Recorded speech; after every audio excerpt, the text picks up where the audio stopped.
నిన్న విడుదలైన ఇంటర్మీడియట్ ఫలితాల్లో ఓ ఆటో డ్రైవర్ కూతురు సత్తా చాటింది. సంగారెడ్డి జిల్లా నారాయణఖేడ్ పట్టణంలోని హష్మీ కాలనీలో నివాసముంటున్న ఆటో డ్రైవర్ హకీం పెద్ద కూతురు బైజా సభ ఇంటర్మీడియట్ ఫలితాల్లో 437 మార్కులు సాధించి స్టేట్ ఫస్ట్ ర్యాంకు సాధించింది. రాష్ట్రంలో ఇంటర్మీడియట్లో స్టేట్ ఫస్ట్ రావడం చాలా సంతోషంగా ఉందని బైజా సభ తెలిపారు.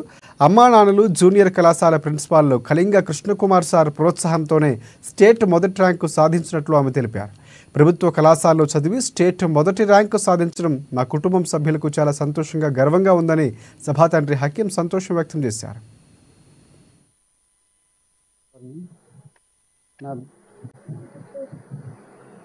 గవర్నమెంట్ కాలేజీలో చదివిస్తున్నాను. అయితే ఇప్పుడు ఫస్ట్ పాస్ అయిందని నాకు తెలిసింది. అంతే ఇంకా నేను సంతోషంగా ఉన్నాను. నా పాప పాస్ అయిపోయిందని నేను సంతోషంగా ఉండే.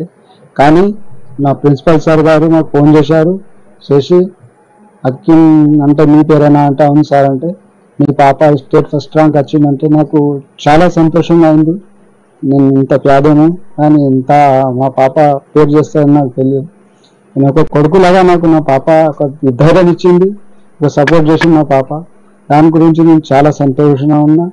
మా ప్రిన్సిపాల్స్ మీరు చాలా సంతోషంగా వాళ్ళు నాకు ఫోన్ చేసి చెప్పారు. అంతే చాలా ఖుషి అయింది నాకు. అందుగురించి వాళ్ళు పిలిచారు. పిలిచి మా పాపకు నాకు అందరికి పిలిచి ఎండి ఆఫీస్లో పిలిచి. నా పేరు బైజా సభ. నేను నారాయణఖేడ్లో గవర్నమెంట్ ప్రభుత్వ జూనియర్ కాలేజ్లో చదువుతున్నాను. నేను బైపీసీ గ్రూప్లో చదువుతున్నాను. నాకు 437 అవుట్ ఆఫ్ 440 వచ్చాయి.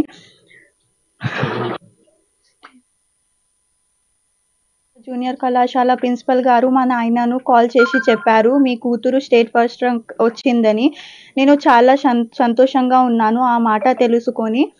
మా కుటుంబ సభ్యులందరూ చాలా సంతోషంగా ఉన్నారు. నేను స్టేట్ ఫస్ట్ ర్యాంక్ రావడానికి కారణాలు